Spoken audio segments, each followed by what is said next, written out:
Thank you, Jesus. Praise you, Jesus. Shall we start with prayer? Father, Son, Holy Spirit. Amen. Thank you, Jesus. Thank you, Holy Spirit. Thank you, Abba Father, for this wonderful afternoon. Thank you, Lord. You said where two or three are gathered in your name, you are in our midst. Lord, take complete control of my tongue. Lord, as I share the wonders that you have done in my life, I know, Lord, that this testimony that is coming out of my mouth are seeds that are going to be planted in the very good soil of each and every one present here into their hearts. And we know, Lord, that it will bring forth a plentiful harvest. Lord, for healing that I received from you was when I built a relationship with you, when I knew who you are to me and the wonders that you have done for me in my life by your finished work on the cross. And I know, Lord, today, as I share, each and every one here who is hearing this miracle that happened in my life, they know by faith, by mixing their faith to your word, they too will see the same manifestation. Thank you, Jesus. Thank you, Holy Spirit. Thank you, Abba Father. This we pray in Jesus' mighty name. Amen. In 2019, that was the first time I met Sister Jocelyn. Okay, I was suffering from severe rheumatoid arthritis, and with arthritis comes the whole package deal of other problems, other health issues. So in 2019, I've come to a conclusion. By the time it was about 17 years plus, I came to a conclusion. No point I go and see any more preachers, any more priests, any more pastors, because I've seen it all, I've heard it all, I've been to every retreats, and I've come to a conclusion nothing works. So it is me, myself, my medication, and my husband who's a faithful doctor who's treating me. Okay, so I came to that conclusion. And it was, though I came to that conclusion, physically, my body was talking very loudly to me. I could not do things that I wanted to do. I couldn't live a normal life. I was suffering. I was in pain. My joints were always swollen. And apart from all that, I also had this OCD attitude, no? Every time clean here, clean there, clean. So the more I start cleaning, the more I start doing work, the more I was suffering. And eventually I became a bitter person. Bitter, unhappy, frustrated, because I can't do things and I expect others to do it for me or to keep up to my standards. And it was very challenging for the family to keep up to my standards and to live up to my expectations. So naturally, there was a strain in relationships, correct? It happens, possible, when sickness comes, when we become frustrated, when we become bitter. So all this was going on in my family. I developed arthritis the day I gave birth to my eldest girl. Yeah, I developed it that very moment. I don't know how, why it happened, but it just happened, and I was going through immense pain and suffering. So finally came to a situation, there's no cure, but I have to learn to manage. There's pain managements, and I had to cope with the disease. Long story short, came to 2019, when I'd given up everything, my friend invited me, now come to my house. Listen to this sister who is going to share the word of God. And she's not going to lay hands and pray over you or heal you or do anything for you. She is going to share the word of God. And I bet you will be healed. And I was like, really? He's going to work? I've tried everything. Name it, you know. But then again, something within me was prompting me to go. So, Something or someone? Someone. Okay. So it was actually the prompting of the Holy Spirit. Okay. Which I was like sort of brushing aside. You know, because responsibilities was a lot. Okay, my teenage girls are having exams, and I have so much things to do and all that. I was also helping my husband in his clinic. So there was so much things to do, and I was like trying to delay. But eventually, the prompting was so strong that I just packed them and I said, come. The thing is, I drag my children everywhere I go, because I thought I am being a spiritual mother, so I must take them, and so that they grow spiritually. But I didn't know I was force feeding them my ideas, you know. So anyway, that's another story. So When I went there, I saw a huge crowd. I was like, wow. And I was sitting at the entrance on a stool. And the last thing I can do is sit on a stool, because I also had cervical problem. So I can't sit on a stool. I need to rest my back. And there I was sitting on a stool for more than, I think, 2 hours or so. And as the preaching was going on, as the sharing of the word was going on, I was just sitting and I was just tearing and tearing and tearing and tearing. Actually, I had severe pain when I was sitting there. When I went in, my knee joints were so painful. My finger joints were painful. Everything was painful. My whole body was aching. It was something I couldn't even explain. Okay. And I didn't want to take painkiller also at that day, because I've already been pumping myself with so much of painkillers and muscle relaxants. So I was just fed up, and I actually only wanted to nap. I didn't want to go that afternoon. Okay, I thought I'll nap and I'll rest. But the prompting was so strong that in spite of the pain, I went there.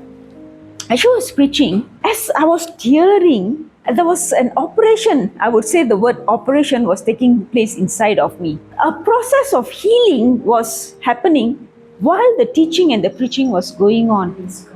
And it was just beyond my imagination. By the time she finished and she was calling whoever wants to be prayed over to come, I had no reason to go forward. I experienced healing while the preaching was going on. At that time, I understood that it's not about laying hands. It is not about the preacher. It is about me. Because in Hosea chapter 4, verse 6, God says, "My people are perishing for the lack of knowledge." I had no knowledge of my God. I had no knowledge of His word. I had no knowledge, though I claimed to know Him, though I thought I know the scriptures, but actually I didn't know Him. It was all just probably head knowledge, not in the heart level. I could not connect with God probably in my heart level at that point of time. I didn't know what was happening. I didn't know that I know technically, theoretically, He died for my sins. He took my sins, He took my sickness, He took my burdens. But I had no knowledge that what He did for me 2,000 years ago is practical now, this instant. Okay? So while she was teaching, I understood that. I understood my God died for me. He took all my sickness, my pain, my anxiety, my worry, everything, and He nailed it there 2,000 years ago. And therefore, as the scripture says, according to 1 Peter 2:24, that by His stripes and wounds, I am completely healed and completely set free. I didn't understand the scripture. In fact, I didn't even know the scripture existed. I was a good Christian who kept my Bible in the altar and only took it out when there was mass at home or there's a prayer at home. I was a Christian who just takes a prayer book, walks around and just reads it, not knowing what I'm reading. But I'm very diligent. I'll spend 1 hour. I'll go kneeling on the altar. I used to be so ritualistic in doing everything that I should be doing. I thought I should be doing. I've never failed to keep my prayer time and all this. I will do it diligently. In fact, I used to pray every prayer in a book. It will take me 1 to 2 hours. That was my routine every morning without fail. I'll pray for the shoulder wounds, this wound, that wound, name it. I'll pray for every wound because I had pain everywhere, no? This shoulder pain, that pain, this cervical problem, the rib problem, everything. So I'll be praying for everything. I will think that whatever Jesus experienced on the cross, suffered on the cross, is for my healing. So I'll be saying, but do you think I understood anything I was reading? Mechanically reading. Because I was told to read. I was told to pray, and I thought that was prayer. And then, right now that I know who my God is and the encounter I have with Him, I'm thinking, can I imagine my children every day come and talk to me the same dialogue? I was talking the same dialogue to God the Father every day, monotonously, all the days of my life. Poor God, He must be so tired of me. He probably didn't even want to hear me. Imagine now, we are mothers, right? Our children come and say, Mommy, today I went to school. My teacher did this. My friend did that. I had chicken curry today. I had rice today. Tomorrow the same dialogue comes again. Good afternoon, mommy. I had this. I went and played some game. Repeatedly, every day our children would tell us 365 days a year. How does it feel?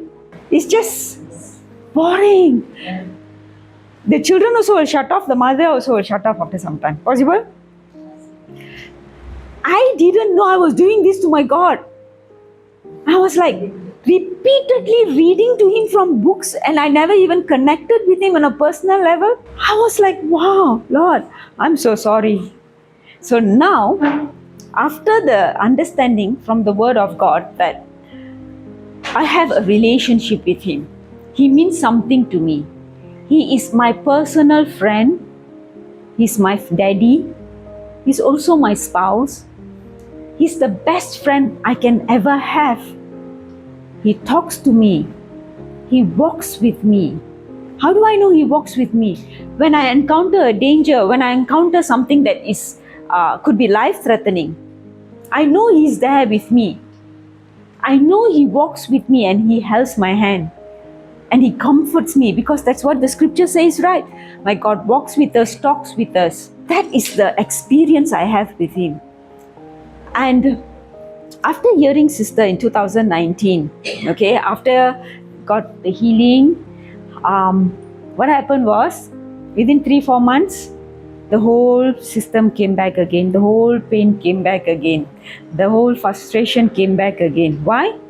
Because I only went to her for praying, correct? But I understood the Word of God. I got the healing.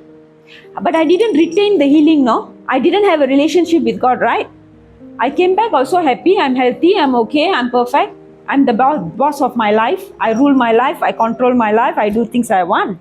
So I started my whole lifestyle, happier lifestyle, because now I'm healthy, I'm strong, I can do more things. So more spending time here, spending time there, doing more work. Finally forgot God. Why? Got healing ready, right? Possible? It happened to me. And I know it's possible to happen to many others also. Because that's the lifestyle we all live. We humans, we tend to take the blessings from God, the gifts from God, and then after that we forget. Same like Christmas presents and birthday presents, right? We receive. After that, who gave us what also sometimes we cannot recall. So when God gives us the blessing, we take the present, we receive everything from Him, and we forget what He has done for us. We forget that we should continue this journey with Him. We forget that we need to talk to Him, communicate with Him, hear Him. And how are we going to hear Him? Only on Sundays, when we go to church for 10 minutes? From the Word of God. And how often do we read the Word of God as if you're going for an exam? Or are we reading the Word of God like we're reading a storybook? I read it like I'm reading a storybook, because half the time I read the parables, I don't understand what's going on. But my job and responsibility will be to read the Bible every day, one day, no? 10 minutes, 15 minutes, one chapter, finish. Kautim, mission accomplished. But I don't even know what was there. I never understood. So what is the job of a preacher? The preacher explains to us the scriptures, correct? Preacher gives us an understanding of the scripture. So that's when, in 2019, when I didn't know how to keep the healing that I received, when things went back to square one, now my job was to look for the next preacher. Will I look for somebody else? I'll look for the same person, correct or not? Because I received something special there. And that transformed my life, not 1 week, 2 weeks, but for a few months. And a lot of transformation. So I was looking for the same people to come. So when February they came, and they were not in KL, they were in Tampin. So I make every effort to go to Tampin. Do you think I'll go alone? Of course not alone, I can't drive. What? So take the husband, take the children. Beginning of the year, exams. Husband also working, so making a lot of noise. I said, couldn't be bothered, come along. Tagged all of them to Tampin. This time, it was totally different. This time when I went there, I experienced a totally different thing. I began to understand that I am receiving the blessing, the healing, everything, but I don't know how I should maintain this relationship. I understood I need to maintain a relationship with God. It is not just about taking the healing and forget about Him. I need to be consistent in my life. I need to work towards this relationship. Husband and wives, if we don't work to our relationships, towards the relationship, will the relationship last? If you are always on the taking end, will it last? After some time, somebody will drift away, correct? Why? Frustration will set in, anger will set in, resentment will set in, correct? But God is not like that. He's a loving God. He's so silently, quietly waiting and waiting and waiting, like the prodigal son story. The daddy, he gave the share to his son.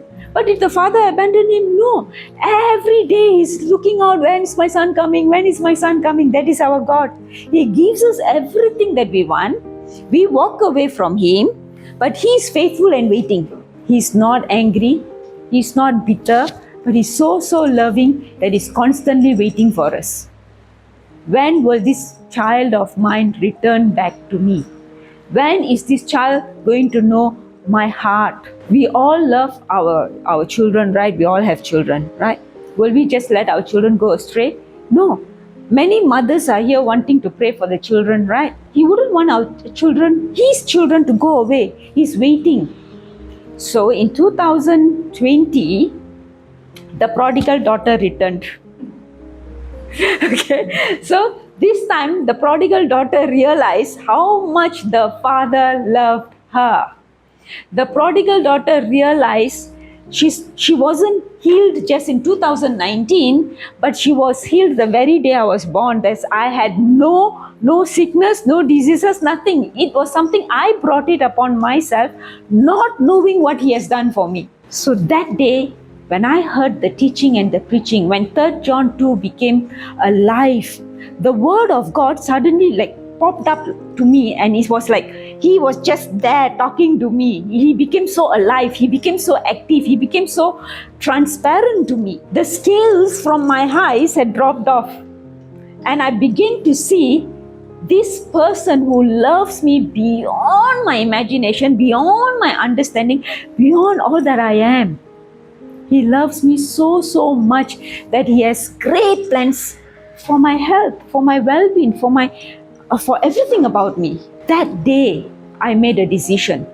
I made a decision that I will walk with Him. I will, the story of the footprints, we all used to read this article on the footprints. God is not behind, God is not forward, He's just by my side. I begin to realize He is by my side, with me, in me, for me, and He will never leave me, He will never forsake me, and He will never abandon me. The day I made a decision that I'm going to be rooted on this word, I will never go to anyone and say, pray for me. I will never go to anyone and say, do this for me, do that for me. Never. I will decide that I will zip my mouth and only communicate with Him. Sister Jocelyn can vouch, I've known her for 3 years now. Not a single day have I called her and said, I have this issue or I have that issue. I've never. Till today, even now that she's with me, even the challenges that I face, I take it to HQ, headquarters. Because I know my God has great plans for me. He will never forsake me. He will make sure that the plans that He has for me as I walk on this journey of discovery, He will bring to fulfillment. Not just my health, but in every aspect of my life. In my relationships, in my finances, especially in my children's education. I am seeing God working supernaturally in my family. Even as my children are taking every step towards God, as they are on their journey of discovering God's great plan, God's purpose for them, I'm beginning to see how the hand of God is leading all of us. How there's so much of joy at home. It is not about laughing, no. It is about the joy that springs forth from the inside, from the belly of mine. There's so much of peace that radiates. There's so much of God's manifestation that we see taking place every day in various ways, in the various challenges that we face. But it takes us to build this relationship with Him. No relationship works overnight, nothing. A marriage takes years to build. Parent-daughter, children relationship, years to progress, to know each other. Likewise, it is with God. How can God work with us if we shut Him out all the time? How is He going to communicate with us if we are not hearing the teaching and the preaching of the Word of God every day? Romans 10:17 says, faith comes by hearing and hearing by the Word of God. Are we hearing His Word? What are we hearing every day? In the beginning, I was only hearing world news, doctor's news, Google news. Every day I want to update myself. What is happening? What is the cure? What's the treatment? What I should eat? What I should not eat? So much cannot eat. So little can eat. We are very clever in doing that. I was super clever in doing that. Don't know how to use technology properly, but know how to find out what is not good and what is good. I was like that. I wasn't clever with technology, but I know how to find out what is good and what is not good. And I used to follow that only. But when I understood in 2020 that there is nothing good and everything that God created is good, as long as I consume it with a limitation and not overeat and over gluttony is wrong. But I understood there's nothing I can pantang. I can eat anything and everything, because everything that God created is good and healthy for my body. So every time I eat something, I say, thank you, Jesus, that you have blessed this and it's become nutrition for me. And never saw anything happening to my hands. My hands were getting better and better and better. My legs were getting better and better. So much so today I can stand here and say, there's no swelling in my hands. There's no swelling in my joints. Things that I could not do all my life, I am doing. I can hike, I can play, I can drive for hours and hours and hours. All these 15 days. All these 15 days we were traveling Johor, Malacca. And I never felt tired. We hardly sleep, in fact, 3 hours, 4 hours, and we're on the road, we're on the move. I've never felt fatigue. I've only experienced power of God working. But that takes a lot of hard work. It doesn't come instantly. You know, when she was teaching, I've been 3 years in this session, but still I take down notes. Sometimes I hear it again and again and again, but I still take down notes again and again and again. You know why? How do we sit for exams? Do we sit just like that, hearing to the teacher and then we are done or can pass the exam? Cannot. You think the enemy is going to keep us just like that and say, oh, today you sat down and ready for class, tomorrow I leave you? No. We are going to be bombarded every minute, every moment, every second with the lies and deception of the devil. John 10:10 says what? The devil comes, the thief comes to steal, kill and destroy. He comes with his lies, he comes with his deceptions. So if we are not sitting down and sitting and studying the Word of God as if we are going to go for exam, we are not going to see results. I'm sorry to say that, that's the truth.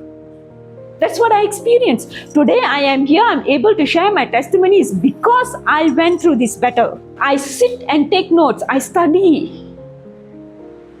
You know, at the age of 40, when I was going through my menopause, I lost my memory. I could not remember things. I was struggling. I was really struggling to even remember a scripture. If my daughters can come and tell me, Mom, this is my program, I cannot remember. I used to write it in my fridge. I used to put stick-on notes to remember the activities, to remember what I have to do next. But today, I can tell you, I can vouch. If I can share this testimony, if I can share these scriptures, it's because I went through this journey. I will sit and study as if there's no tomorrow. My whole dining table will be full of notepads, books, whatever not. Once upon a time, I couldn't even hold a pen and write. I used to have beautiful handwriting. As years went on, my daughters will say, Mom, your handwriting is worse than Appa's one. Doctor's handwriting, we know, right? They'll say, your handwriting is worse than Appa's. We can't even read what you have written. Because I couldn't hold a pen and write. And today, I can write books and books and books and books and books. So much so, in 2020, when the lockdown started, when the Zoom classes started, My husband used to bring empty. I don't know, so many. Easily 20, 30, 40 I've written. I will write. It could be the same topic, but I'll write again. You know why? Every time I listen, I get a new revelation. I feel as if Jesus is telling me something new again. It's as if I'm communicating with Him. And it's not just as if, it's actually I'm communicating with Him. I'm speaking to Him. I can hear Him talking to me through His word. You know, I always strongly encourage each and everyone present here. If you're just going to hear today and go back home tomorrow, I can guarantee y'all we'll be in the next session, in the next session, in the next session, just sitting down and listening only and not seeing transformation happening. But if we're going to take down notes and study the notes, I will write it down, you know, sometimes word by word. Word by word. Yeah, Auntie can watch, she's done that. I write down word by word. It could be grammatical mistake, it could be anything. I couldn't be bothered. I will just write. And then I will rephrase it into my own language in the way that I can understand. So I did how as if I'm going to sit for my exams. I don't think I even studied for my exam like I'm studying now. I actually never, because I was a flop then. But now, whatever was my scars, I'm seeing it as stars now. Whatever was my failure then, I'm seeing the success now. I've not seen failure. I've never seen failure. In the last 3 years, I've only moving from glory to glory. Of course, got challenges. No, there's no such thing as no challenges. Every day the battles will come. Every day the arrow is being shot at me. But when the arrows come, when the storms come, I don't take a step back and I say, Jesus, help me. I go back to the scripture and I open my mouth and I speak the scripture out of my mouth. You see, in life, the problem is we don't have an anchor. We don't have a foundation. Can we build a house without foundation? No, we need the foundation. So in life too, to live a successful supernatural life, we need a foundation in the Word of God. Godly life, we need the foundation based on the Word of God. Not in our own theory, not the world knowledge, but the Word of God. So I started taking one scripture and speaking that scripture out of my life, out of my mouth every day. One scripture can be applied to various circumstances of our life. For me, at that time, I started with simple Philippians 4:13 because I couldn't do many things. I felt I was very weak. So I will keep saying, thank you, Jesus, I can do all things through you who strengthen me. So when I cannot cut vegetables, I'll take the knife, I hold, and I say, thank you, Jesus, for strengthening my finger joints. Thank you for strengthening my wrist. Thank God you did not call me and say, pray for me. Hallelujah. Thank you, Jesus. Yeah, I can't call and say, no, pray Yeah, for me. I could have. But because I know this, Philippians 4:13, I can do all things through Christ who strengthens me. So I will, every day when I cannot get up, I say, thank you, Jesus, today I'm up and about. Thank you, Lord, for giving me the strength in my legs. Thank you, Lord, for giving me the strength in my spine. Thank you, Lord, for giving me the strength in my neck. There are days I can't even lift my neck out of the pillow. So I'll say, thank you, Lord, for giving me the strength. In every little thing, I don't speak from my mind level, but I speak from my mouth. For Romans 10:10 says, from the mouth, the confession is made. Believe in your heart and confess with your mouth. So what I believed in my heart that God has healed me, now I'm confessing out of my mouth. Romans 10:8 and 9, sorry. So I start confessing it. I start opening my mouth and speaking the word of God. I do not speak what I experience, but I speak what the word of God says, that I'm healed. I can do all things. So as I keep saying this, I saw the transformation taking place in my body. I didn't see it overnight, yeah? I didn't see it overnight. But little by little, the more I started anchoring on the Word of God, the more I started getting rooted on the Word of God. Now I open my mouth and I keep speaking this word constantly. The more I spoke it out of my mouth, the more the healing was taking place. Little by little by little, within 8 months, I realized I was not taking any more medication. I didn't even know that I had the change in me was bringing about change in my family. My children who saw the transformation in me now wanted to know what mommy was doing, that she's changing so much. Yeah, they attended the retreat, but they were sleeping during the retreat because it didn't resonate with them. They didn't, because they're so used to being dragged and pulled everywhere. But now they are hearing. Now what happened was, the change in me brought a question mark in my husband, because he also attended the retreat, but he couldn't feel the impact that I felt at that time. Okay, so now back at home, I'm listening to the Zoom teachings morning till night. I'm taking my phone everywhere I go. And he's realizing, this woman during COVID, while everybody is living in fear, she's just cool. Every day she's going shopping. I'm the only one in the whole Taman will go marketing every day, because I'll come up with new ideas to cook. Now I'm so healthy, right? So I want to venture into many things. So every day I'm going buying things, coming back, cooking, making things. There's so much of food in the house, so much of varieties in the house. And he's wondering, the girl who cannot cook now doesn't even ask for medicine. My house like a pharmacy. He says, how the stock is still there, only nothing is finishing, nothing to refill. He's wondering what's happening. How come he didn't see it then? But slowly, as time is going on, there's so much of transformation here. So he realized, this woman is walking around and struggling. Let's all of us hear it. So he brings the computer, he puts on the dining table with the speakers attached. And now the Word of God from the speakers is bombasting to the whole house. Children upstairs studying, right? Online classes going on, they're also hearing the Word of God. While their lessons are going on, the Word of God is being bombarded. Now, faith comes by hearing, and hearing by the Word of God. So when the preaching is happening, when the teaching is happening, by default, their ears are hearing it. They may not be writing notes yet, but they are hearing. And what are they hearing? Constantly, not COVID news, not world news, but the good news. The good news is being preached. The good news is being heard. So now will they live in fear? No. This one household, there is no fear already. They are bold. How does the boldness come?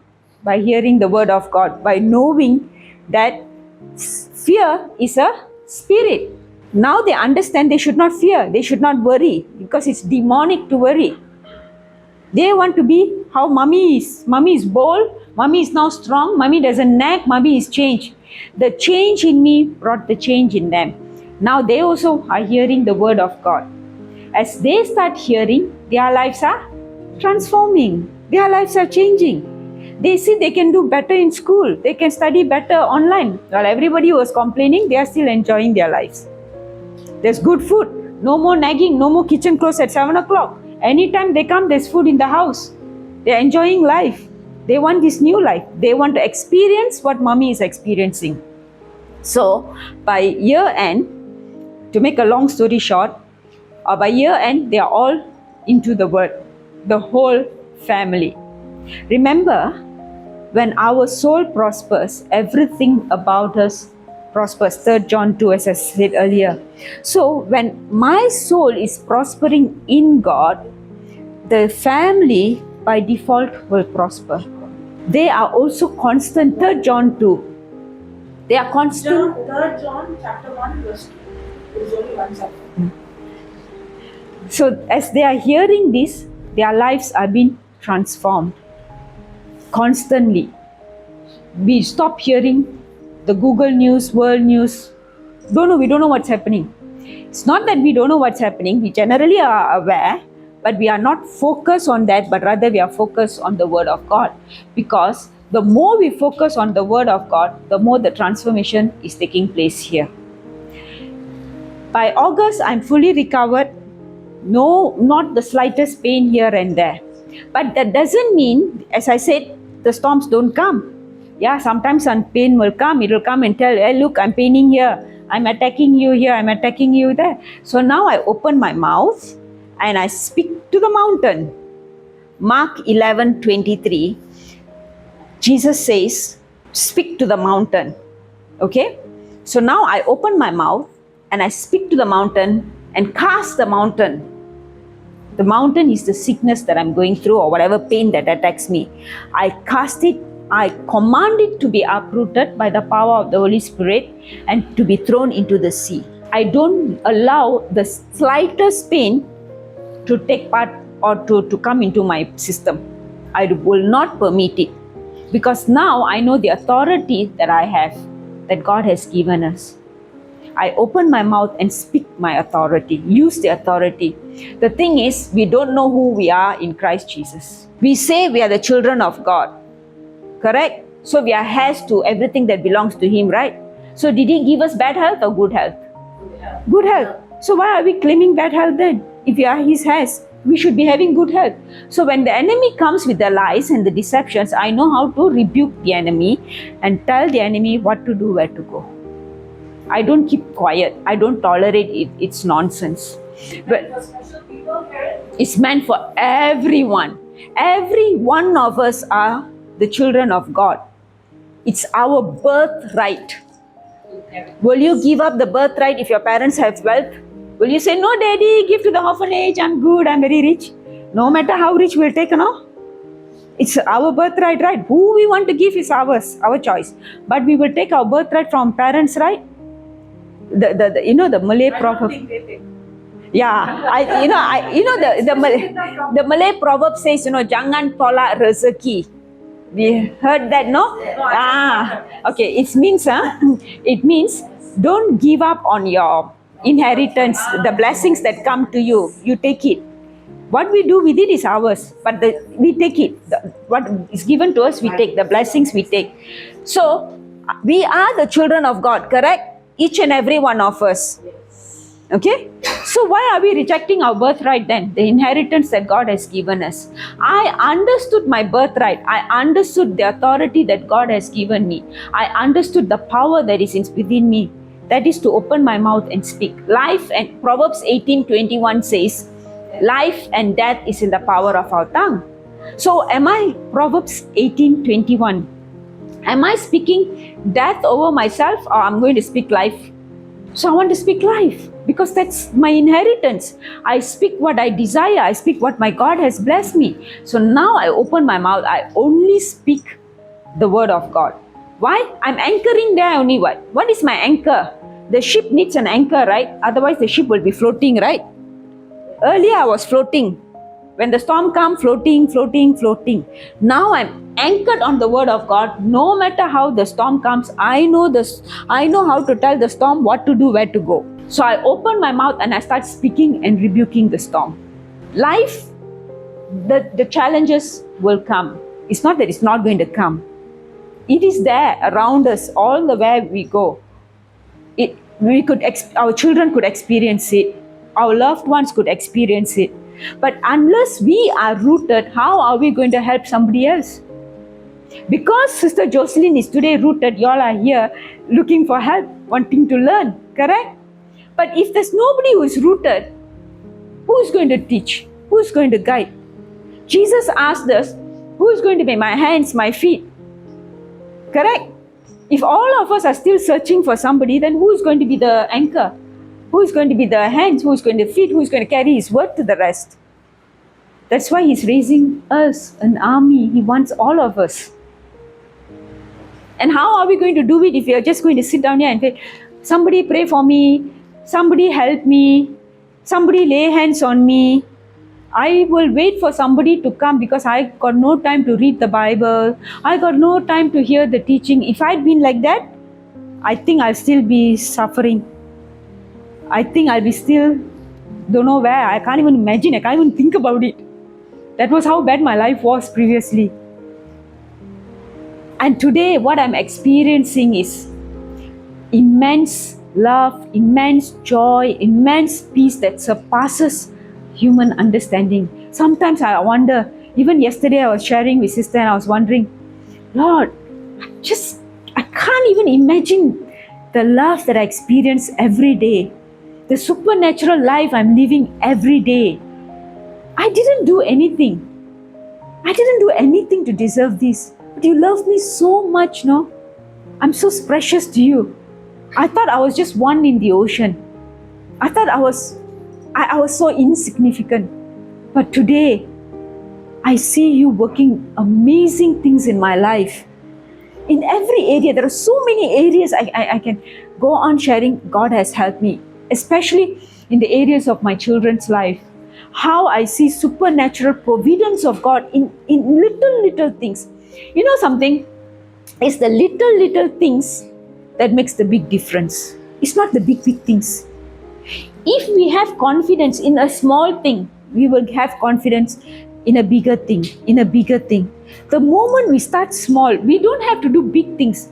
Get one verse into our head, understand it, apply it, chew on it. Joshua 1:8 says, let this word, this law of God not depart from our mouth, but meditate it day and night. Think about it. Take one scripture that resonates to your issues, to your life matters, and chew on it. Think about it.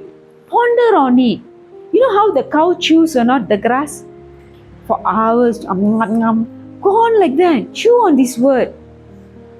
And you will hear how God is communicating with you, how He is helping you in the little things. Step by step. We don't need to take high jump steps. Baby steps at a time. That's how I did. Baby step. I told you, I couldn't memorize scriptures. I had no ability to do that. But the more I hear, 24 hours I'll be listening. Even when I'm sleeping, I'm listening. That's why even nowadays, sometimes when sister is preaching, I doze off. I say, sister, I can hear your voice even in my sleep. It's like, I can hear you. I've trained myself to hear the teaching and the preaching even in my sleep. My daughter hears constantly either the Bible audio or the preaching. Yeah, whole night she'll be playing. That's how faith grows. It doesn't grow overnight. It takes effort. We cannot pass exam by just sitting in one session. It takes effort. It's no point calling somebody and say, pray for me for the whole world. That's what I did once upon a time. Today I don't do that because I know who I am. I know what my God has done for me. How? Because the word says so. When I don't understand, I go to the teaching. I choose a topic. So how long it took for you to see the 100%? 100%, 8 months. 8 months. 8 months of hard work, not overnight. Hard work to change God. Not change God, change my thinking. Here. Under law. I worked very hard to perform. Pleased. But now I working hard in the world sense lah. Change my Unbelief to belief. It was a lot to unlearn because I was very the three kind of characters we read just now. I was the legalistic character. The second type of person. Okay? I was very legalistic. I was must do this, must do that, must do this, must do that. So many legal things.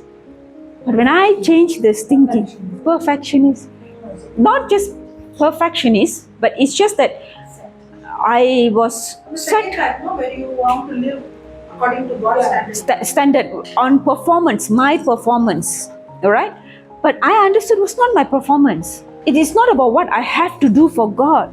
It is about what I have to know what He has done for me, to know what He has done for me, to believe His finished work, to change my legalistic thinking to grace, that He has already completed everything. I have to change my thinking. I have to unlearn the wrong knowledge I had once learned.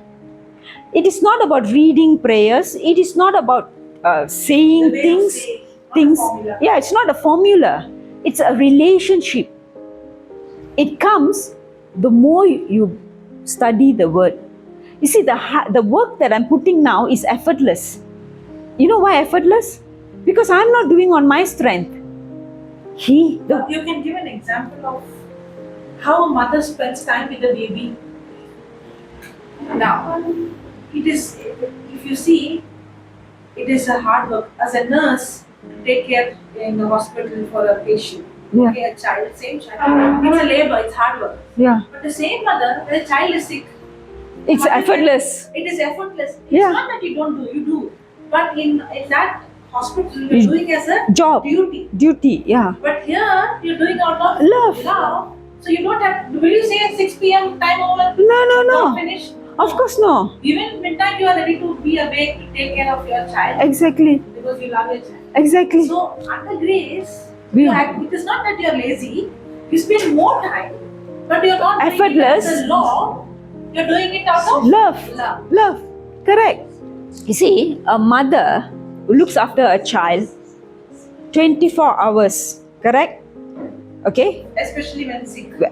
Especially when the child is sick, the mothers have to sacrifice everything to look after the child, care for the child, nurse the child. But the same mother who works as a nurse will do it as a duty because she's been paid. That's her job. But at home, she don't need salary, she don't need anything. And have work of time. She does that. She won't follow timing. She will nurse the child till the child recovers. Even if it means the mother has to stay awake 2-3 days. Correct? Why?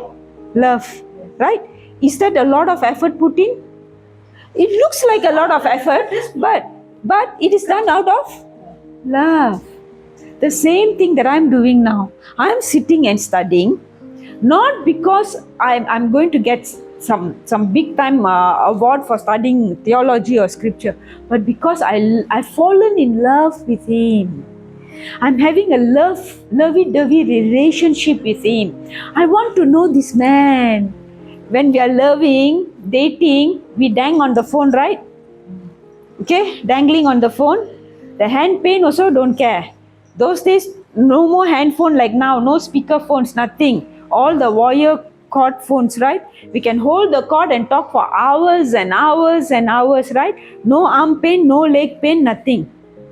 But when it comes to studying the Word of God, ayyo, so many hours. When will the healing session start? I came so long ago and still not ready. Sister, can quickly pray. I got so many commitments. I need to go. Possible? I was once upon a time like that. I'm speaking out of experience. Not anything. It's experience talks. Real life experience. You know? So, that was my lifestyle then. But now, no. Now it's like, so fast. 10 hours gone by, still so much more to study. So nice.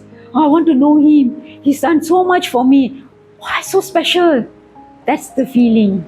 Why? Love. Lovey-dovey. When you're lovey-dovey, the time don't care. But yet, in spite of sitting in the teaching, in spite of taking notes, simultaneously I can multitask. I can do all my housework.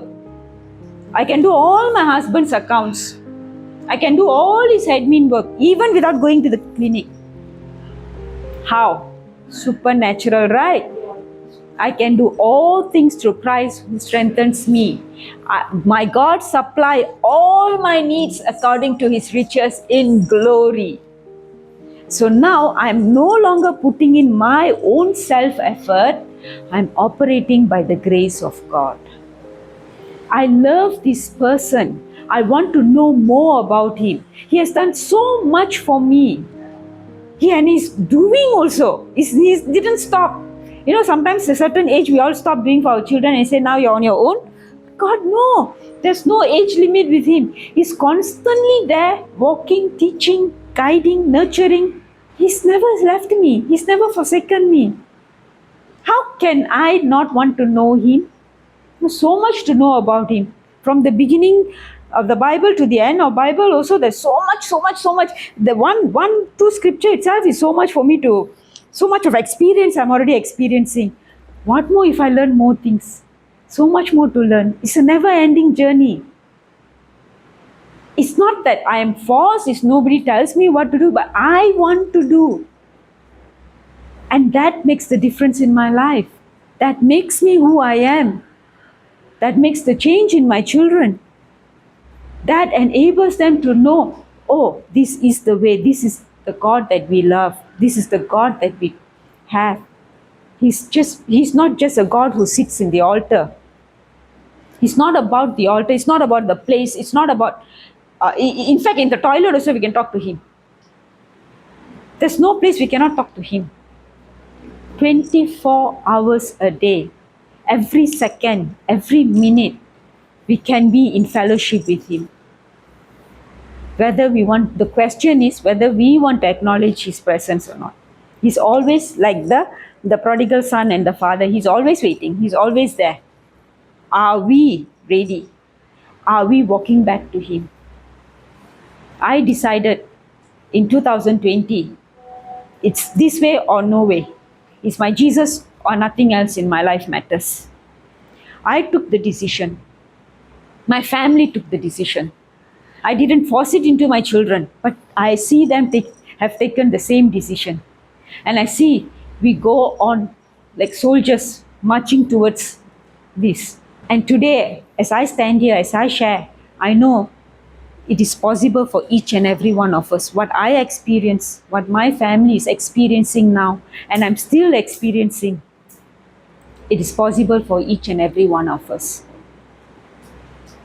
And as we sit here now, as we hear Sister sharing, study the gospel, study the good news, write down, go back home, do revision. Don't say, I got to do this, I got to do that. Honestly, I tell you, I'm working. I help my husband. I have teenage daughters too. I have a house too. If I can do it, all of us can do it. The question is, do we want to journey with Him? Or do we want to wait for the next search session, next preacher, next year, again and again, waiting? Are we going to be begging or are we going to take our inheritance? The ATM machine is there. Are we going to key in the PIN number to take the money? Or are we going to wait for somebody else to come and key in the PIN number? Our PIN number only we know, right? We cannot give the PIN number to somebody else, right? Yeah. Correct? So we have to key in the PIN number to get whatever God has in store for us. Are we going to be connected with Him? Are we going to key in the PIN number and take the inheritance that He has for us in every area of our life? To live not a mediocre life, always waiting, always pleading, always begging, but to enjoy the inheritance that He has given us. Thank you, Jesus. Thank you, Holy Spirit. Thank you, Lord, that this seed is planted and we know and it know that it's brought forth a plentiful harvest. Love you, Jesus. Thank you, Jesus. Praise you, Jesus. This we pray in Jesus' name. Amen. Amen.